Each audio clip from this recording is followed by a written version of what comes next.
Hello दोस्तों, नमस्कार। मैं प्रदीप गर्ग स्वागत करता हूं आपका अपने यूट्यूब चैनल में। तो दोस्तों, देख सकते हैं आ चुकी है फिर एक बार नर्सेस की बम्पर भर्तियां। 4102 पोस्टों पे निकली है बम्पर भर्तियां। अभी संविदा पे है, लेकिन भविष्य में ये बहुत जल्दी परमानेंट होने के चांसेस हैं। तो जैसा कि आप लोगों को पता है, इसका विस्तृत विज्ञापन है ये, जो मैं आप लोगों को समझाने चाह रहा हूँ। तो दोस्तों, एक रिक्वेस्ट है कि वीडियो को देखने से पहले आप चैनल को सब्सक्राइब करना और बेल आइकन को दबाना ना भूलिए, जिससे कि आने वाली नई वीडियो की जानकारी आपको तुरंत मिल जाए। तो फ्रेंड्स, ये विज्ञापन जो है वो निकला है राज्य स्वास्थ्य समिति बिहार, यानी कि स्टेट गवर्नमेंट बिहार की तरफ से, स्वास्थ्य विभाग बिहार की तरफ से ये विज्ञापन निकला हुआ है। सिंपली आपको यदि लैंग्वेज में बताऊँ तो जीएनएम मांगा गया है या बीएससी मांगा गया है। मतलब जीएनएम भी क्वालिफाई है, बीएससी भी क्वालिफाई है। कैंडिडेट के पास किसी भी स्टेट का रजिस्ट्रेशन होना चाहिए, लेकिन जब वो ज्वाइन करे तो उस समय उसके पास Bihar state nursing registration council का रजिस्ट्रेशन होना चाहिए, बीएनआरसी का रजिस्ट्रेशन होना चाहिए। तो कोई इश्यू नहीं है, जिनके पास बिहार का रजिस्ट्रेशन फॉर्म नहीं है, रजिस्ट्रेशन नहीं है, वो भर सकते हैं। ज्वाइनिंग के टाइम पे वो अप्लाई कर सकते हैं। बहुत बम्पर वैकेंसियाँ आप देख सकते हैं। 1041 जनरल के लिए है। जनरल में सारे अदर स्टेट्स को जनरल में काउंट किया जाएगा, ठीक है। बाकी जितनी भी कैटेगरियाँ हैं, अदर कैटेगरीज, उन सबको सिर्फ बिहार डोमिसाइल, जिनके पास बिहार राज्य का डोमिसाइल है, मूल निवास पत्र है, सिर्फ वही लोग इस अदर कैटेगरीज में आएंगे। अदर स्टेट्स में यदि आप किसी भी कैटेगरी से बिलोंग करते हैं, बट आपको जनरल में ही काउंट किया जाएगा। आइए आगे चलते हैं। एज के लिए तो एज बहुत ज़्यादा है, काफ़ी एज है। 37 तक आप अप्लाई कर सकते हैं, 37 ईयर्स तक आप अप्लाई कर सकते हैं। 40 ईयर्स EWS फीमेल्स के लिए, 42 ईयर्स ST SC के लिए, ठीक है। तो कोई मुझे नहीं लगता कि बहुत स्टेट गवर्नमेंट की वैकेंसी में इस तरह से आता है कि एज अच्छी होती है।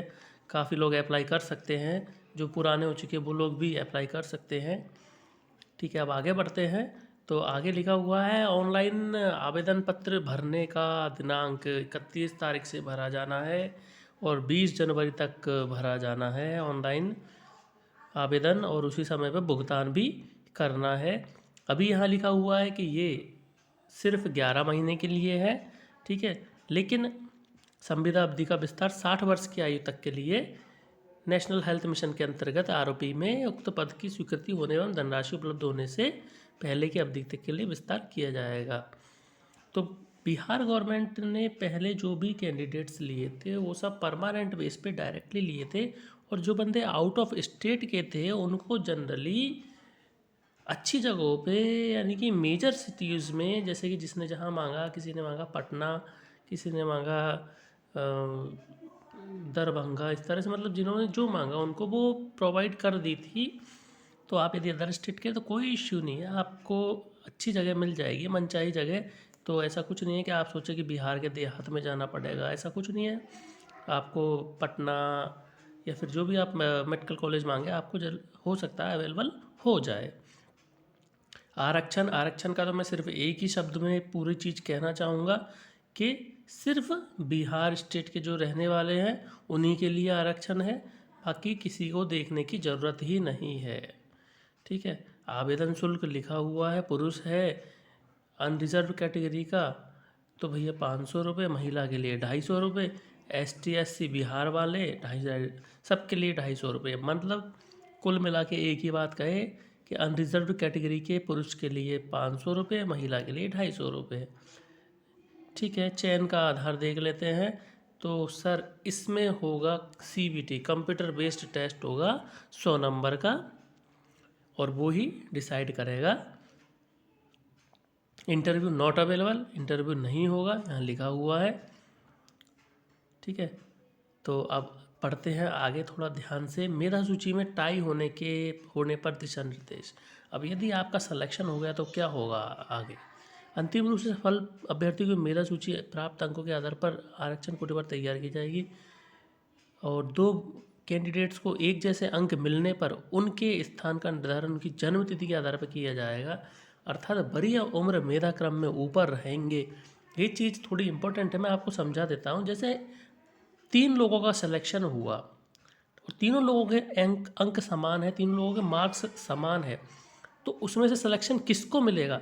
जैसे कि एक 30 साल का बंदा है, एक 31 साल का और एक 32 साल का, तो 32 साल के बंदे को नौकरी मिलेगी।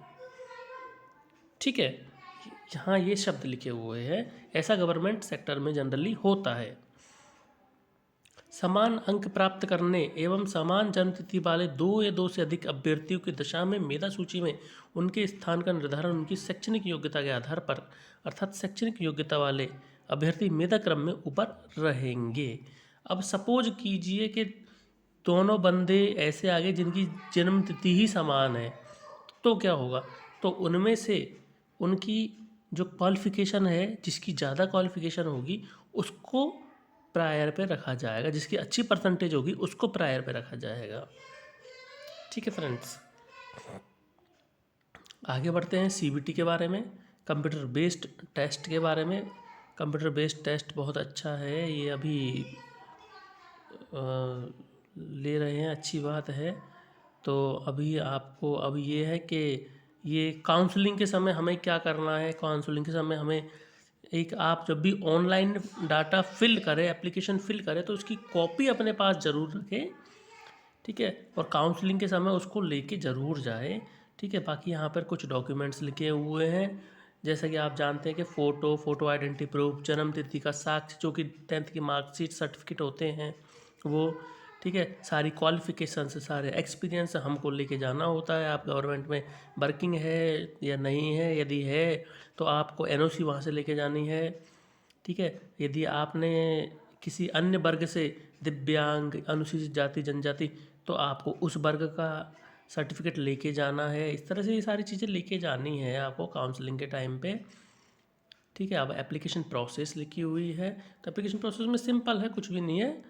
स्टेट हेल्थ सोसाइटी biharorg की वेबसाइट पे जाके कैरियर लिंक पे क्लिक करके, और हमें सारी चीज़ें वहाँ पूछते जाएंगे, उसको प्रोसेस बाय प्रोसेस हम उसको अप्लाई कर सकते हैं। अब जैसे यहाँ लिखा हुआ है कि आपको फ़ोटो जो है 20 से और 100 KB की देनी है, 20 to 100 KB देनी है।